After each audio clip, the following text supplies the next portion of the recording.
नमस्कार मित्रांनो, मी R S Pawara. आज आपण ब्लॉग किंवा वेबसाईट कसं क्रिएट करतात ते आपण या व्हिडिओमध्ये बघणार आहोत। बघा मित्रांनो, ए टू झेड प्रोसेस ही प्रोसेस आपण या व्हिडिओमध्ये बघणार आहोत। बघा मित्रांनो, तुम्ही या चॅनलवरती नवीन असाल तर सबस्क्राईब करायला विसरू नका मित्रांनो। आणि मित्रांनो बघा, तुम्हाला पैसे कमवायचे तर तुम्हाला ब्लॉगिंग करायचे तर तुम्हाला वेबसाईट क्रिएट करावाच लागतील मित्रांनो। बघा, आता तुम्हाला वेबसाईट क्रिएट कोणत्या प्रोसेसने करतात ते आपण संपूर्ण ही प्रोसेस आपण या व्हिडिओमध्ये बघणार आहोत मित्रांनो। बघा मित्रांनो, सुरुवातीमध्ये तुम्हाला गुगल वरती यायचे। गुगल वरती तुम्ही blogger.com असं blogger.com असं टायपिंग करायचं। असं टायपिंग केल्यानंतर तुम्ही एंटर प्रेस करायचे मित्रांनो। असं टायपिंग केल्यानंतर तुम्हाला असं वेबसाईट दिसणार आहे। बघा मित्रांनो, आता मी हे ब्लॉगिंग तयार केलं होतं, ऑलरेडी माझी वेबसाईट आहे म्हणून ते असं दाखवतंय मित्रांनो। आता तुम्हाला नवीन ब्लॉग वेबसाईट तयार करायची आहे। आता न्यू ब्लॉग इथे दिले बघा, इथे टॅप करायचं। इथे टॅप केल्यानंतर तुम्हाला choose a name for your blog. आता तुम्हाला ब्लॉगिंग करायचंय तर तुम्ही स्वतः तुमचं चॅनलचं नाव तुम्हाला तिथे फिलअप करायचं। आता तुमच्या पद्धतीने इथे काय म्हटलंय, choose a name for your blog. आता तुमचं ब्लॉगचं नाव असेल ते तुम्ही इथे फिलअप करायचंय। बघा मित्रांनो, आता मी माझं ब्लॉगचं नाव फिलअप करतोय, नोमो हे माझं ब्लॉगचं नाव आहे। ब्लॉगचं नाव फिलअप केल्यानंतर नेक्स्ट करायचंय। असं नेक्स्ट केल्यानंतर बघा मित्रांनो, आता choose URL for your blog. आता URL आपल्याला चूज करायचंय मित्रांनो। आता तुमच्या पद्धतीने जसं आपण नोमो लिहिलंय तर तसं आपल्याला एक URL आपल्याला क्रिएट करायचंय। तर तुमच्या पद्धतीने आता मी नोमो हे बघा, आता नोमो असं केलंय, this blog address is not available. आता याच्यासारखंच ऑलरेडी एक ब्लॉग वेबसाईट तयार केली आहे। आता ही website already blog website create आहे, तर आपण त्याच्यात थोडंफार चेंजेस करू। 1 2 3 4। आता इथे बघा मित्रांनो, इथे खाली दिसते तुम्हाला दिस ब्लॉग इज अवेलेबल असं दाखवतंय बघा। आता हे असं मी टाईप केल्यानंतर दिस ब्लॉग अवेलेबल असं दाखवतंय मित्रांनो। आता ऑलरेडी बघा, इथे 12 केलं तर sorry this blog address is not available. आता अवेलेबल नाही तर आपल्याला असं, आता ही कंप्लीट बघा, दिस ब्लॉग इज अवेलेबल असं इथे खाली दाखवतंय मित्रांनो। आता बघा, हे URL आहे तुमचं नोमो 1224। आता सेव्ह नेक्स्ट करायचंय मित्रांनो। बघा, सेव्ह नेक्स्ट केल्यानंतर तुम्हाला आता असं पोर्टल दिसेल तुमचं। आता इथे बघा, नोमो ही तुमचं वेबसाईटचं नाव, तुमचं ब्लॉगचं नाव आहे। आता ब्लॉगचं नाव असेल, आता तुम्हाला व्ह्यूज वरती यायचे मित्रांनो। इथे बघा, खाली व्ह्यूज वरती यायचे, इथे टॅप करायचे। इथे टॅप केल्यानंतर तुम्हाला असं एक तुम्ही जे ब्लॉग वेबसाईट तयार केले तुम्हाला असं डेस्कटॉप दिसणार आहे, नोमो देअर इज नथिंग हेअर। आता हे बघा मित्रांनो, आता तुम्ही इथे बघायचं, इथे हे काय दिलंय तुमचं URL नंबर। आता जसं मी टाईप केलं होतं नोमो 1225 असं, नंतर .blogspot.com हे ऑटोमॅटिक आले। आता नोमो ही माझं URL झालं मित्रांनो। आता परत रिटर्न बॅक यायचंय, हे चेक करून घ्यायचे। नंतर परत यायचंय, आपल्याला सेटिंग वरती जायचे मित्रांनो। बघा, आपण जसं जसं व्हिडिओ हा कंप्लीट होईल, नेक्स्ट व्हिडिओमध्ये नेक्स्ट स्टेप बघू मित्रांनो। या व्हिडिओमध्ये फक्त आपण सेटिंग कसं करायचं ते आपण या व्हिडिओमध्ये बघणार आहोत मित्रांनो। बघा, ही सेटिंग इम्पॉर्टंट असते, कारण सेटिंग इम्पॉर्टंट आहे, बेसिक सेटिंग। आता तुम्हाला सेटिंग वरती जायचंय। सेटिंग वरती गेल्यानंतर आता तुम्हाला बेसिक टायटल दिसेल। आता बेसिक टायटल तुम्हाला चेंज करायचं असेल तर तुम्ही चेंज करू शकता मित्रांनो। एकदा किंवा दोनदा तुम्ही चेंज करू शकता मित्रांनो।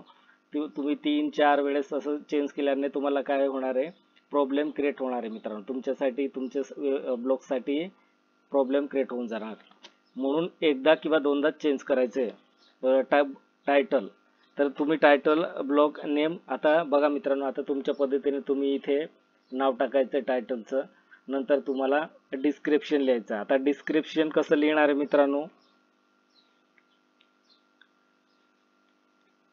डिस्क्रिप्शन कसं लिहिणार आहे, कशाबद्दल तुम्ही ब्लॉगिंग करणार आहे, तुम्ही कोणते आर्टिकल लिहिणार आहे, कशाबद्दल आर्टिकल लिहिणार आहे, निबंध लिहिणार आहे का, तुम्ही न्यूज लिहिणार आहे का, तुम्हाला कशाबद्दल रिलेटेड तुम्हाला जे तुम्हाला लिहायचं असेल ते डिस्क्रिप्शन वरती टॅप करायचं. इथे 500 वर्ड मध्ये तुम्हाला टायपिंग करायचं. आता मी जसं मराठी न्यूज,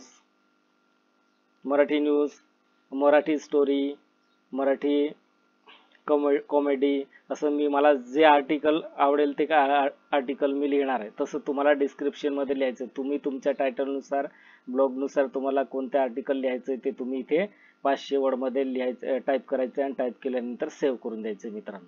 आता सेव्ह केल्यानंतर तुम्ही ब्लॉग लँग्वेज, आता ब्लॉग लँग्वेज तुम्हाला दिसते, ब्लॉग लँग्वेज इंग्लिश. आता बघा मित्रांनो, आता इंग्लिश दिले इथे, ब्लॉग लँग्वेज ही चेंज करायची नाही मित्रांनो. आता ब्लॉग लँग्वेज काय दिले, तुम्ही जर चेंज केलं तर सर्व सेटिंग त्याच्यात मिस्टेक होऊन जाणार आहे. तर ही लँग्वेज हीच ठेवायची आहे तुम्हाला, इंग्लिश लँग्वेज हीच ओके करून द्यायचे, सेव्ह करून द्यायचे. ही लँग्वेज सिलेक्ट केल्यानंतर अडल्ट कंटेंट्स काय असतो मित्रांनो, अडल्ट कंटेंट्स हा ऑफ ठेवायचा आहे, हे ऑन करायचं नाही बरं का. हे ऑन केल्यानंतर तुम्हाला हे प्रॉब्लेम होऊ शकते क्रिएट, म्हणजे तुमच्या वेबसाईटला प्रॉब्लेम होऊ शकतात मित्रांनो. तर हे ऑफच ठेवायचंय. नंतर गुगल एनालिटिकल मेजरमेंट ID, आता हे सोडायचंय, त्याच्यात हे ऑलरेडी आहेत. आता प्रायव्हसी बघायचं. प्रायव्हसी ऑप्शन मध्ये काय दिलंय, विजिबल टू सर्च इंजिन. आता visible search engine allow search engine to find your blog, हा बटन आहे, हा ऑन करून ठेवायचा आहे. प्रायव्हसी हा button, visible to search engine हा बटन ऑन ठेवायचं मित्रांनो. बघा हे ऑन ठेवल्यानंतर तुमचं जे URL आहे ते तुम्हाला गुगल वरती दिसेल. बंद असेल तर दिसणार नाही मित्रांनो. ते हे इंजिनचं बटन आहे, ते तुम्ही इथे ऑन करून ठेवायचं आहे. नंतर पब्लिश, आता पब्लिश वरती यायचं. ब्लॉग ॲड्रेस, आता ब्लॉग ॲड्रेस वरती टॅप केल्यानंतर हे बघा मित्रांनो, आता ब्लॉग जसं आपण सुरुवातीमध्ये ब्लॉग टायटल लिहिलं होतं, ब्लॉग ते त्याच्यात आपल्याला ब्लॉग ॲड्रेस, आता ब्लॉग ॲड्रेस पण तो झालाय. आता तुम्हाला चेंज करायचं असेल तर तुम्ही ब्लॉग ॲड्रेस पण चेंज करू शकता. जसं तुम्हाला टायटल चेंज करायचं असेल, ब्लॉग ॲड्रेसचं नाव चेंज करायचं असेल तर तुम्ही चेंज करू शकता. नंतर सेव्ह करायचंय. सेव्ह केल्यानंतर कस्टम डोमेन वरती जायचंय. कस्टम डोमेन वरती हे कस्टम डोमेन काय असतो मित्रांनो, कस्टम डोमेन हा आपल्याला विकत घ्यावं लागतं. आपण पुढच्या व्हिडिओमध्ये बघणारच आहे. कस्टम डोमेन तुम्हाला आता विकत घ्यायची गरज नाही. कस्टम डोमेन हा विकत घ्यावा लागतो, तो पुढच्या व्हिडिओमध्ये बघू आपण. हे नंतर हे सोडून द्यायचं. नंतर HTTPS हे तुम्हाला redirect, ensure that visit to HTTPS redirect to HTTPS हा बटन ऑन करून ठेवायचं आहे. हा ऑन करून ठेवायचं मित्रांनो. हा ऑन केल्यानंतर परमिशन मध्ये जायचंय. ब्लॉग ॲडमिन्स अँड ऑथर्स, आता ब्लॉग ॲडमिन्स अँड ऑथर, आता तुम्ही स्वतः आर्टिकल लिहायचं नसेल, तुम्हाला कोणाला तरी द्यायचंय तर त्यांची ईमेल ID तुम्ही इथे ऍड करायची. इथे ऍड केल्यानंतर सेव्हिंग करायचे मित्रांनो. इथे सेव्ह केल्यानंतर तुम्हाला पेंडिंग ऑथर इन्व्हाइट, आता पेंडिंग ऑथर इन्व्हाइट कोणाला लिहायला लावते तुम्ही आर्टिकल, त्यांना तुम्ही मेसेज केलं असेल तिथे पेंडिंग ऑथर इन्व्हाइट असेल, ते त्यांनी त्या ठिकाणी ओपन करून पाहिलं असेल, अलाव केलं असेल, तेव्हाच ते एक्सेप्ट होईल मित्रांनो. आता नेक्स्ट करायचंय इन्व्हाइट मोर ऑथर. आता इन्व्हाइट मोर ऑथर काय असेल, त्यांना इन्व्हाइट करतोय आपण की आपला ब्लॉग आर्टिकल्स ते आपल्याला लिहून द्यावं असं म्हणून आपण त्यांना फोर्स करतोय. आणि तो मित्र असेल तेव्हा तो तुम्ही इझी देऊ शकता आणि ते तुमचं आर्टिकल वगैरे तुम्हाला इझी लिहून देणार आहे. मग रीडर हे तुमच्यावर असतं मित्रांनो, कोणाला पाठवायचं नाही. आपण स्वतः रायटिंग करत असेल तर कोणाला पाठवायची गरज नाही इथे. आता रीडर ॲक्सेस काय असेल, reader access public, private, authors, custom, readers. आता याच्यापैकी तुम्हाला 3 पैकी पब्लिक करून ठेवायचे मित्रांनो. इथे पब्लिक वरती राईट करून द्यायचंय. नंतर सेव्ह नेक्स्ट करायचंय मित्रांनो. आता सेव्ह नेक्स्ट केल्यानंतर तुम्हाला नेक्स्ट पुढचं ऑप्शन काय असेल, post, maximum post show on main page. आता तुम्हाला बघा, तुम्ही जसं आर्टिकल लिहत असाल 7 पेज, 8 पेज, 9 पेज, जेवढं तुम्हाला लिहित असेल तुम्ही तेवढं लिहिलं असेल तर समोरच्या व्यक्तीला किती पेज दिसले पाहिजे ते आपल्याला इथे मॅक्झिमम पोस्ट आपल्याला टाकायचे तर आपल्याला फक्त 3-4च करायचे मित्रांनो. पुढचं नेक्स्ट बटन येतं ते त्याच्यात टॅप करून ते पुढे जाऊ शकतात. फक्त तुम्ही 4 करायचे. मी 4 केले मित्रांनो. आता 4 केल्या 4च पेज शो करायचं आहे. नंतर तुम्ही पोस्ट टेम्पलेट ऑप्शनल. आता पोस्ट टेम्पलेट ऑप्शनल. आता बघा इमेज लाईट बॉक्स तुम्हाला दिसते. Image light box. आता याला काय करायचंय ऑन करून ठेवायचंय. इमेज लाईट बॉक्स हा ऑन करून ठेवायचा आहे. काय असेल इमेज लाईट बॉक्स हा ऑन करून ठेवायचा. याला ऑन करून ठेवायचं आहे. नंतर आपल्याला लेझी हॉट इमेज. आता हे इमेज लाईट बॉक्स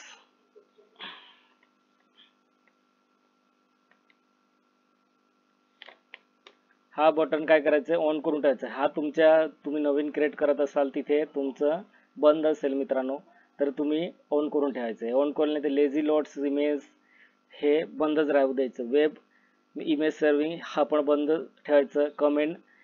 कमेंट आता फुल पेज पॉपुल विंडोज हाईट्स असं तुम्ही इम्बेडेड ठेवायचं आहे.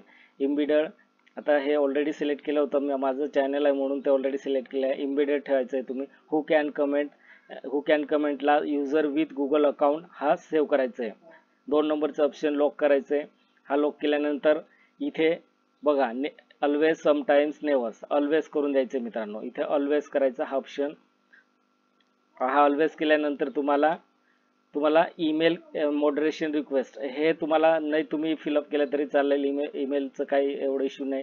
कमेंट फ्रॉम मेसेज हे पण काही गरज नाही. नंतर ईमेल पोस्ट यूज ईमेल. आता पोस्ट यूज ईमेल आता याला हे डिसेबल ठेवायचं मित्रांनो. हे डिसेबल ठेवायचं. Post notification subscribers invite people to post notification pending invite for notifications comment notification subscriber invite people to comment notification. आता pending invite for comment notification. आता मित्रांनो बघा फॉर्मॅटिंग झोन. आता फॉर्मॅटिंग झोन हा इम्पॉर्टंट पॉईंट आहे. Time zone काय असेल तुमचा. आता टाइम झोन आपल्याला शोधायचं आहे. आपलं कोलकाता असेल ते कोलकाता बघायचं आणि कोलकातावरून टाइम आपल्याला ते टाइम सेट करायचे मित्रांनो. आता कोलकाता कुठे आहे ते कोलकाता तुम्ही बघायचं आहे. कोलकाता ते ऑप्शन लॉक करायचे. ऑप्शन लॉक केल्यानंतर तुम्हाला आता next point date header format. आता डेट हेडर फॉर्मॅट कोणतं चॉईस करणार आहे हे 3 नंबरचं फ्रायडे फेब्रुवारी 2020 हे लॉक करायचं आहे. हा ऑप्शन लॉक करायचं आहे. पुढे जायचं आहे. नंतर टाइम स्टॅम्प फॉर्मॅट हे पण 4 नंबरचं बटन आहे. नंतर मेटा टॅग हे एनेबल सर्च डिस्क्रिप्शन करायचं मित्रांनो. मेटा टॅग हा इम्पॉर्टंट ऑप्शन आहे. हा ऑन केल्यानंतरच तुमचं काय ब्लॉग वरती जे पुढे आपण पुढच्या व्हिडिओमध्ये आर्टिकल जसं लिहिणार आहे मेटा टॅग काय असतो ते आपण त्याच्या डिस्क्रिप्शन मध्ये व्यवस्थित लिहिणार आहे मित्रांनो.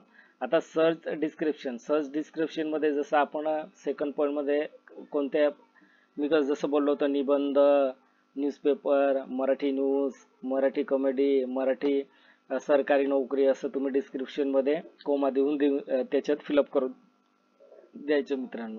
नंतर नेक्स्ट काय असेल इरॉर इन रिडायरेक्ट काय असेल कस्टम. आता मी व्हिडिओच्या डिस्क्रिप्शन मध्ये दिलंय. या व्हिडिओच्या डिस्क्रिप्शन मध्ये तुम्हाला कस्टम डाउनलोड करायचं. कस्टम वेबसाईट असेल ती डाउनलोड करून जसं आहे तसं तुम्ही इथे अपलोड करून द्यायचं मित्रांनो. आता अपलोड करण्यासाठी बघा जसं आहे तसंच तुम्ही त्याच्यात अपलोड करून द्यायचं आहे. तुम्हाला तसं सर्व मी त्याच्यात डिस्क्रिप्शन मध्ये ऍड करून देणार आहे. कस्टम रिडायरेक्ट डाउनलोड करायचं जसं आहे तसं इथे पेस्ट करून द्यायचं. पेस्ट केल्यानंतर सेव्ह करून टाकायचं. सेव्ह केल्यानंतर तुम्हाला कस्टम रिडायरेक्ट आयटम आता ते पण सेम आहे मित्रांनो. आता कस्टम रिडायरेक्ट आणि हे कस्टम रिडायरेक्ट जो इथला पॉइंट तो तुम्ही कॉपी केलं असेल तेच इथे पण पेस्ट करायचं. पेस्ट केल्यानंतर सेव्ह करायचं. सेव्ह केल्यानंतर पुढे जायचं crowd and indexing. Crowd and indexing काय असतं मित्रांनो robot TXT enable custom robot TXT हे काय करायचं तुम्हाला ऑन करून ठेवायचं आहे. आता जसं आपण कस्टम रोबोट हे आपण डाउनलोड केलं होतं त्याच्यात आपल्याला इथे येऊन ते आपल्याला पेस्ट करायचं. इथे पेस्ट करायचंय. तुम्हाला डिस्क्रिप्शन मध्ये दिलं असेल ही वेबसाईट, तिथे टॅप करायचं आणि तुम्ही डाउनलोड करून इथे जसं आहे तसं पेस्ट करून द्यायचं मित्रांनो। आता enable custom robot header tag, आता हे काय करायचं, enable custom robot header tag हा बटन आहे, हा ऑन करून ठेवायचा आहे। हा काय करायचं, ऑन करून ठेवायचं मित्रांनो। हा ऑन केल्यानंतर तुम्ही पुढचे नेक्स्ट स्टेप काय असेल, होम पेज टॅग आर्चिव्ह टॅग। आता होम पेज टॅग इथे तुम्हाला दिसते, होम पेज टॅग काय करायचंय, इथे ऑल करायचे, नो डीपी सिलेक्ट करायचे, नो डीपी सिलेक्ट करायचे, सेव्ह करायचे मित्रांनो। ही सेटिंग करूनच घ्यायची मित्रांनो, कारण तुम्ही ब्लॉगिंग करत असाल तर ही इम्पॉर्टंट सेटिंग आहे। नंतर तुम्ही आर्चिव्ह वरती जायचं, सर्च पेज टॅग वरती जायचे, त्याच्यात आपल्याला नो इंडेक्स आणि नो डीपी करायचं आहे। नो इंडेक्स सिलेक्ट करायचं आहे, नो डीपी करायचं आहे। नो डीपी केल्यानंतर तुम्हाला सेव्ह करायचे मित्रांनो। असं सेव्ह केल्यानंतर तुम्ही पुढे नेक्स्ट जायचं आपल्याला, नो डीपी, नंतर आपल्याला पोस्ट वरती जायचं मित्रांनो, home page tag, home page, आता पोस्ट वरती जायचं। आता पोस्ट वरती टॅप करायचंय, इथे टॅप केल्यानंतर ऑल नो डीपी करायचे मित्रांनो। इथे ऑल नो डीपी सिलेक्ट करायचे, हे हे तुम्हाला 3.1 तुम्ही व्यवस्थित सेटिंग करून घ्यायचे। ही सेटिंग केल्यानंतर पुढची स्टेप काय असेल, मॉनिटायझेशन। आता इनेबल कस्टम ऍड्स टॅक्स, आता नेक्स्ट व्हिडिओ मध्ये जसं तुमच्या वेबसाईट मॉनिटाईज झाले असेल, तुमचं ॲडव्हर्टाइज यायला लागून गेलं असेल, तर तुम्ही याच्यात पुढचं नेक्स्ट व्हिडिओ मध्ये बघू मित्रांनो, याची प्रोसेस काय असते। कस्टम ऍड्स टॅक्स हे ऑन करून ठेवायचं। नंतर मॅनेज ब्लॉग, आता मॅनेज ब्लॉग काय असेल, इम्पोर्ट कंटेंट्स, आता बॅकअप कंटेंट्स। आता तुम्हाला हे ब्लॉग आहे ते दुसऱ्या वेबसाईट वरती घेऊन जायचं असेल तर तुम्ही करू शकता, इम्पोर्ट कंटेंट्स करू शकता। ते इथे आर्टिकल केलेले, इथे लिहिलेले आर्टिकल्स तुम्ही दुसऱ्या वेबसाईट वरती सुद्धा घेऊन जाऊ शकता मित्रांनो। आता बॅकअप कंटेंट्स पण घेऊ शकता, video from your blog, media for your blog, remove your blog, तुम्हाला हा ब्लॉग आवडत नसेल तर तुम्ही त्याला रिमूव्ह पण करू शकता मित्रांनो। आता site feed allow blog feed, आता साईट फीड इथे काय दिले, फुल करून द्यायचंय। इथे जो ऑप्शन दिलाय इथे फुल करायचे मित्रांनो, ही सेटिंग इम्पॉर्टंट आहे। नंतर आपल्या टायटल इन्क्लोजर